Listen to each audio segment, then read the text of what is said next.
We revisit that rivalry every year with a little something called the Georgia.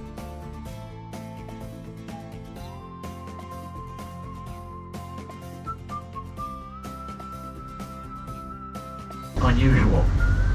Furthermore, the fact that the Union soldiers didn't use it for their own war effort is important. And you're going to see the importance of this all throughout our tour today. Because it enables you to see things like these dolphin downspouts right here. Now you can see a little bit better up here. Now, according to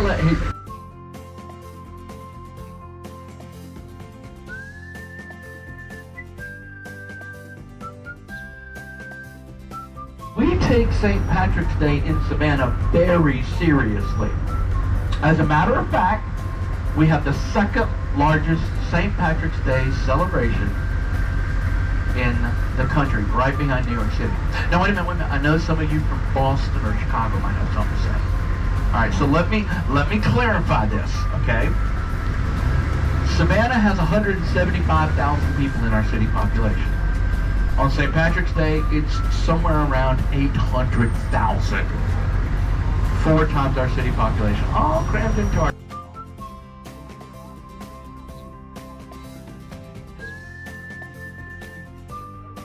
backside of the Candler Hospital. It is the second oldest continuously running hospital in the United States. Now they moved in the 1970s to a location on the south side. And all of this is now owned by SCAD. This is SCAD administrative offices, and these are SCAD dormitories. Running water. It was done through a system of cisterns up in the roof where we collect rainwater, so it's gravity fed.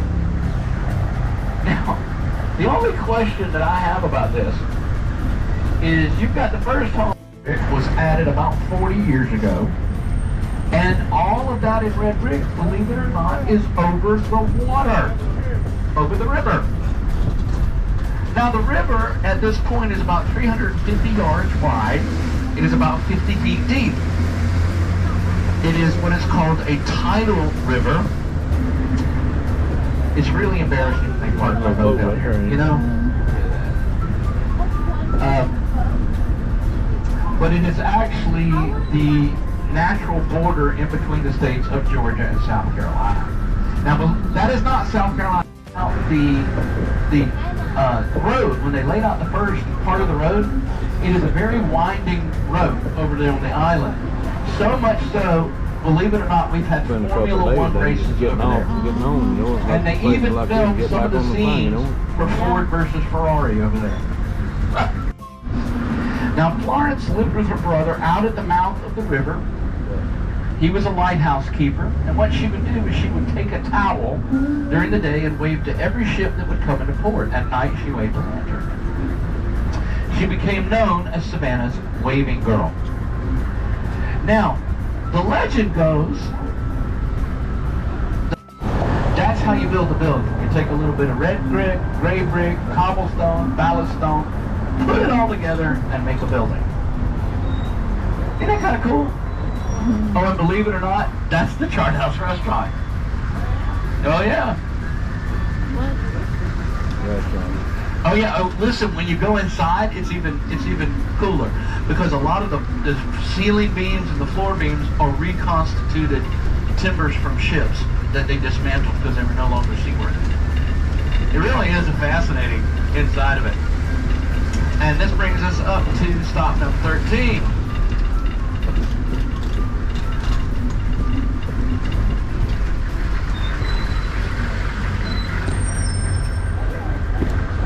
$1990, so they're shooting a real feather with a telephoto lens. In the movie, the feather lands at 4 feet, and he's sitting right in front of us. When we turn right, you're going to see there's a sign there that says Chippewa Square, a battle we won in the War of 1812. That's where his bench was. There were 2 benches. The original one is in a museum out at Paramount in California, but a copy is in our museum, our history museum. It's stop number 1. Remember the house, you know, where he was born and all that? That was a fake house. There wasn't any rooms in there. It was just the front for the photograph. They tore it down when they were done. Anyway, in the movie, Woman lived in that townhouse in front of us right there. She got up one morning, went to get her Savannah morning news from the front steps, but somebody was sitting there reading it. She was not happy about it all. She was going to give him a hard time. Turned out, though, it was Tom Hanks. So she said she cut him some slack after for a while reading the paper with him. Said he was a charming, interesting fellow. Now off to the left in the center of Chippewa Square is a big statue of Oglethorpe. He's facing south because his enemy was the Spanish. They just hated each other. I think they had one 200-year-long war. Occasionally they hiatus, gave it a new name. But I think it was the same normal war. Now, we're going to continue around the square, and shortly here on the right is going to be our stop number 2 on your map. This is called the Savannah Theater. It is arguably the oldest continuous operating line. You're right on top of the performers. It is one of these theaters where they have some, professional people locked.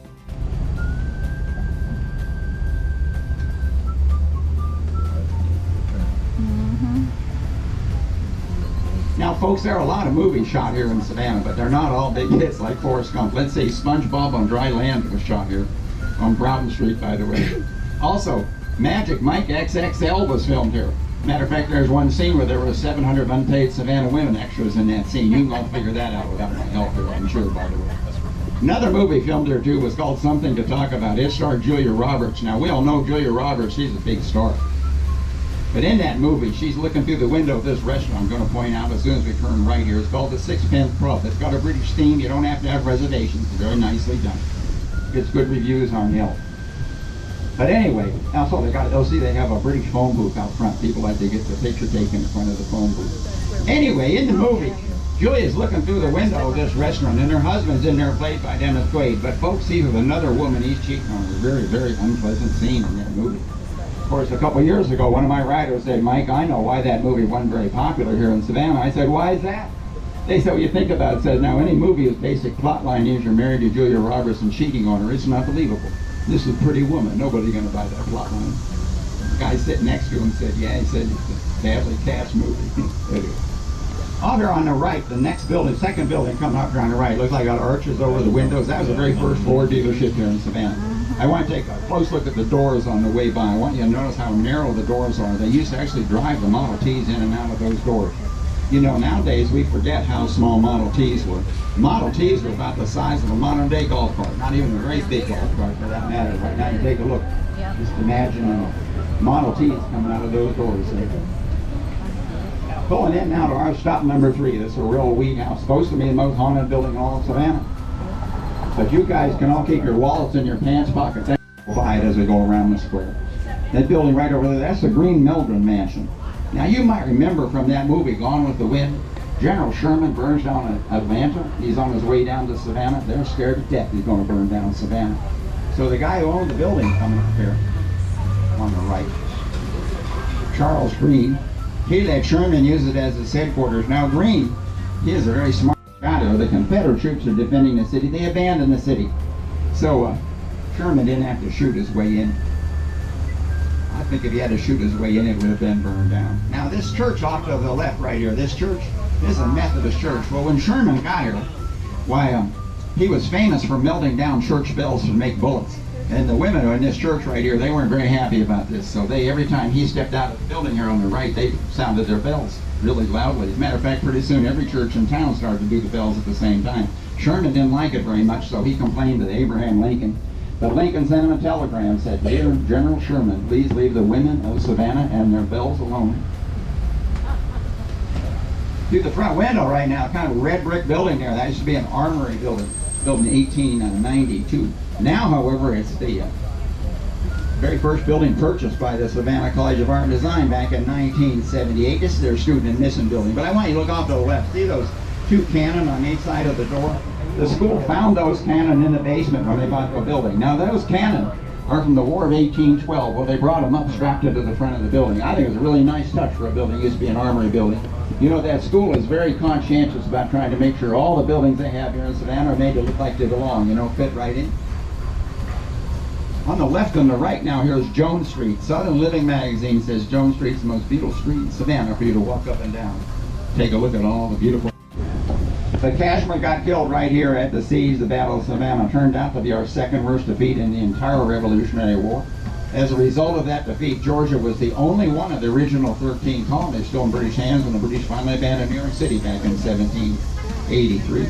Now, Kashmir was buried there underneath that monument there, and they dug his bones up one time, and they said, oops, it can't be his bones, because the famous building from both the book and the movie, Midnight in the Garden of Good and Evil.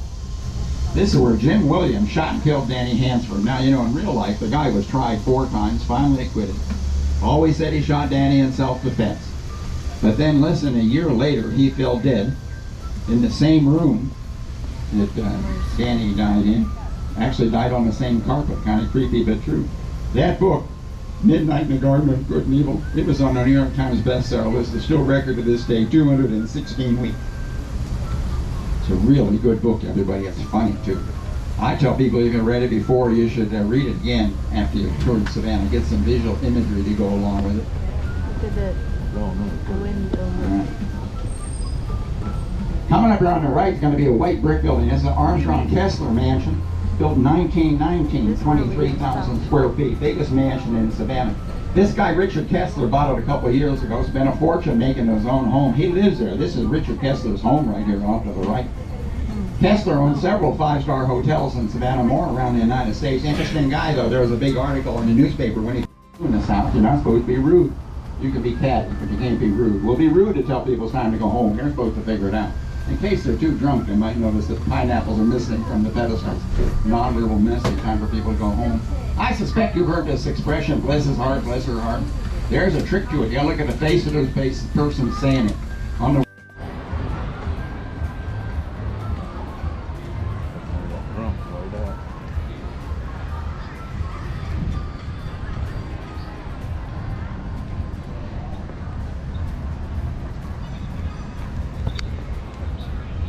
tended by the man, and those crops that he grew there would have been shipped out to England, and those would have been what brought money into the family, while the women would take care of all like the growing of the crops and the livestock at home, and she would feed the family basically by herself.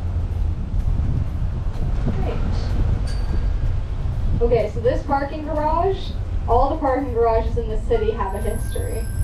Unfortunately, and this one used to be the home of the first royal governor of Georgia today.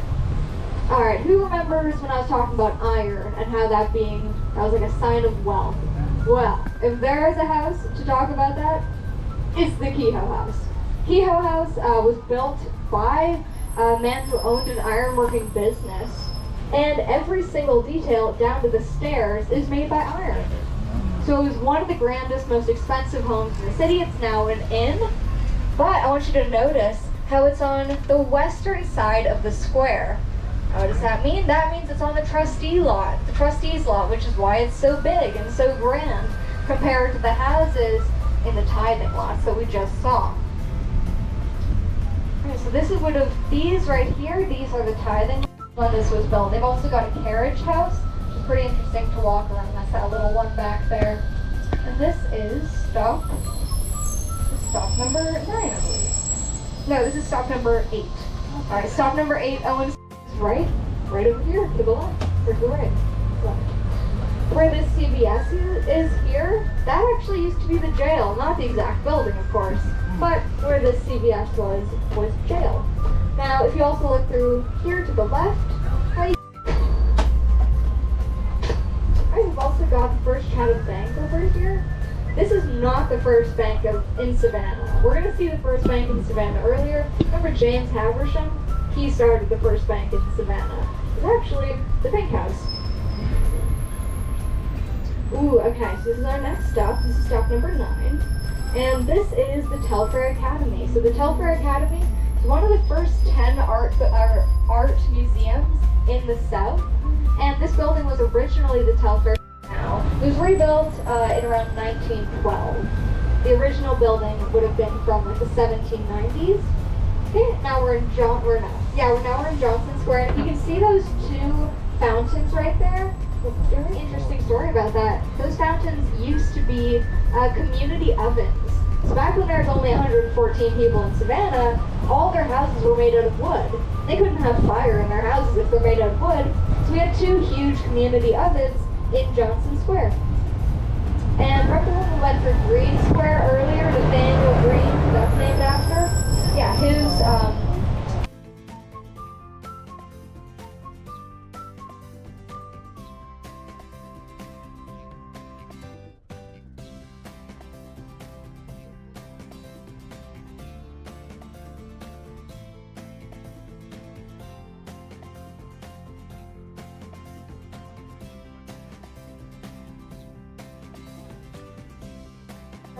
and he was a minister, so we couldn't marry her. We both knew that, so she married someone else.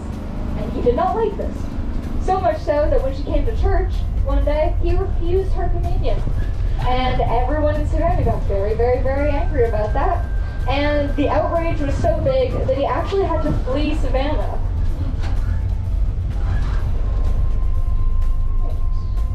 So the thing was, after James Haversham died, he was a very loyalist. He was loyal to the king.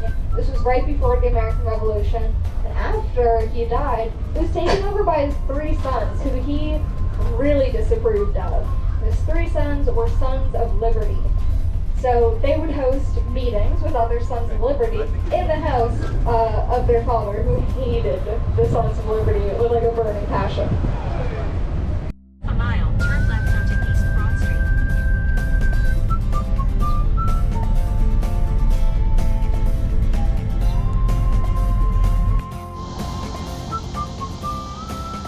Like all those arm work that I put out. Nice.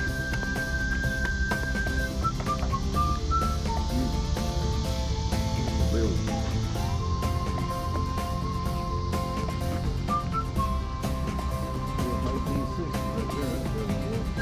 We go to one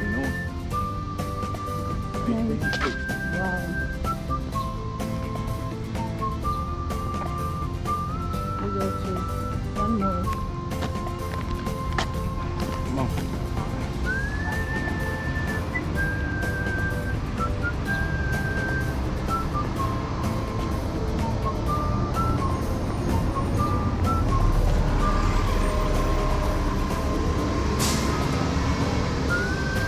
Look at the tree right there, buddy. Mm-hmm.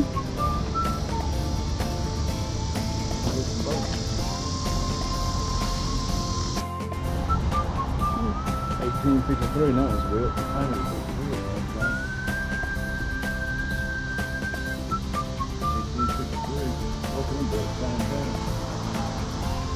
Look, all those stairs right here. Stairs. Yeah. That's our gas, running. Mm-hmm. 1852 here.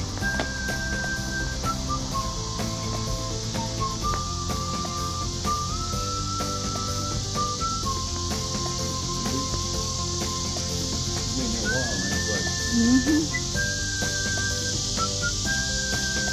100 something.